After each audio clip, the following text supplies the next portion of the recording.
माणसं बघून घाम फुटला का काय? हा नाही, माझ्या पुढे लई पैलवानगी दाखवत होतात ना, आता दाखवा की तुमचं पैलवानकीचं डाव.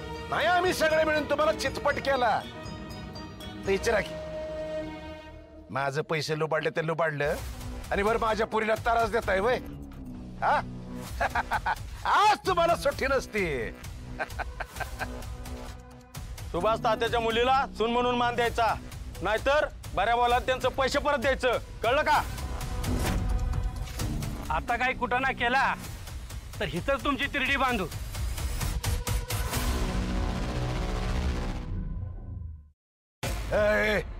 हिमतराव, माझ्यासोबत माणसं किती येते बघायच्या. तंगड मोडून हातात देत्याल, हातपाय तोडून तुमच्या त्या गोपाळाला घरात ठेवत्याल, कळलं ना?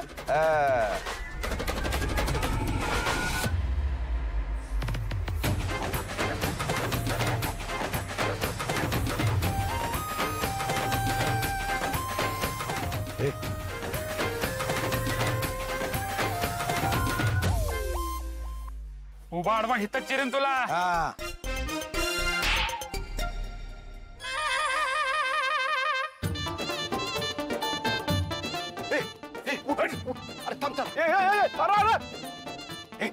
सोडू नका त्याला, सोडू नका. चांगला डोक्यात चटणी कुठतो तसं कुठून काढा त्याला.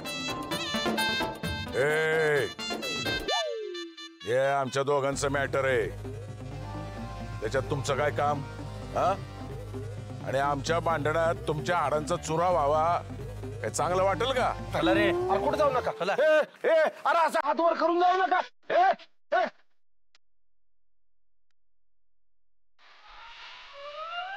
आप्पा फायनल सांगतोय, पुढे यायचं रे आप्पा. आप्पा अजिबात पुढे यायचं रे आप्पा. तुम्हाला तुळशी शपथ आहे आप्पा. आप्पा मी फायनल बोलतोय आप्पा. आप्पा आप्पा आप्पा.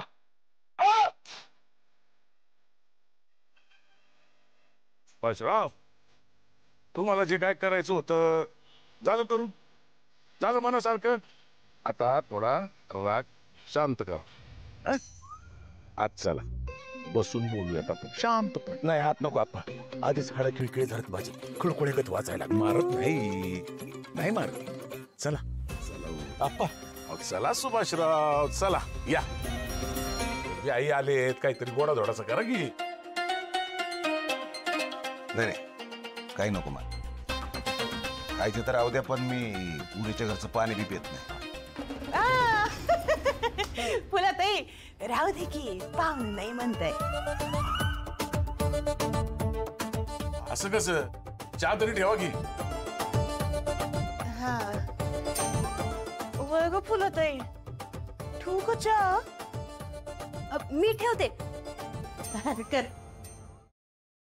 हा सुभाषराव, म्हणजे मला कळतंय तुमच्या मनात माझ्याबद्दल, आमच्या गोपाळबद्दल वयच आडी आहेच. तुमचा काहीतरी गैरसमज होतो. अहो माझा गोपाळ आहे ना, एकदम गुणाचा पोरगा आहे बघा. अहो गावामध्ये समधी ना त्याला देव माणूस म्हणून ओळखते. आमच्या गावातल्या बारक्या पोरांना आगीतनं वाचवलं त्यांनी. आणि टेलर म्हणून तो एवढा फेमस आहे, एवढा फेमस आहे, काय सांगू तुम्हाला. अहो मोठमोठ्याला नटे येतात त्याच्याकडे जंपर शिवायला, पण कधीही नजर वर करून त्यांच्याकडे तो बघत नाही. मला सांगा, असा गुणी पोरगा शोधून तरी पंचकृषीत सापडेल का आपल्याला? हा मी तर म्हणतो बरं का, आमच्या गोपाळ सारखी निर्मळ नजर या जगात कोणाचीच नसणार नाही. दुसऱ्या बायांकडे बघू न बघू, पण माझ्या लेकीकडे बघत नाही, त्याचं काय? असं काय करता? वाईस येळ द्या की त्याला. आणि असं बी या दोघांच्या लग्नाच्या विषयाबद्दल त्याला काय माहित बी नव्हतं, आणि असं कुणी बी गळ्यात आणून बांधल्यावर. कुणी बी म्हणजे ओळख नसलेलं असं म्हणायचं तिला. वय वय बरोबर. अहो काय आहे ना, अहो ओळख नसताना दोघांचं लगीन झालंय ना व, म्हणून वाईस तो जरा नाराजच आहे बघा. तुमची होती का ओळख लग्नाआधी? कोणाची असते? माझी माझ्या बायकोची तर ओळख नव्हती, पण तरी सुद्धा चाललाच ना आमचा संसार. हो ते झालंच की व, पण आपला काळ वेगळा होता आणि आत्ताचा काळ वेगळा आहेच की. आणि हळूहळू सगळं ठीक होईलच की. आणि आम्ही समजे आहेच की त्याला समजावून सांगायला, नाही का व? काल पातूर पुरीला बरोबर घेऊन जा म्हणून माझ्या मागे तगादा लावला होता. आणि आज आम्ही हाय समजवायला लेकाला म्हणताय. एवढा बदल कसा काय झाला म्हणतो? काय भानगड काय? अहो काय भानगड कसली त्याच्यामध्ये? अहो आपण नाही समजून घेतलं तर कोण समजून घेणार नाही का? हा काय माहितीये का, मुळामध्ये नाही हे लगीन झाले कोणालाच माहिती नाही. त्याच्यामुळे गोपाळला बी असं वाटतं की लगीन झालेलंच नाहीये. मी काय म्हणतो, आपण आमचा गोपाळ आणि तुमची लाली दोघांचं धूम धडक्यात लगीन लावून टाकू समजा गावासमोर. काय म्हणता? चालतंय, पण तुमचं गोपाळ तो काय आमच्या शब्दामोर आहे वय? अजिबात नाही. मग उडवायचं का पार? उडवा की. वा वा वा वा. आपण नुसतं उडवा म्हणून कसं चाललं हो? आता लगीन म्हणल्यानंतर रीतीभाती आली, देणं घेणं आलं.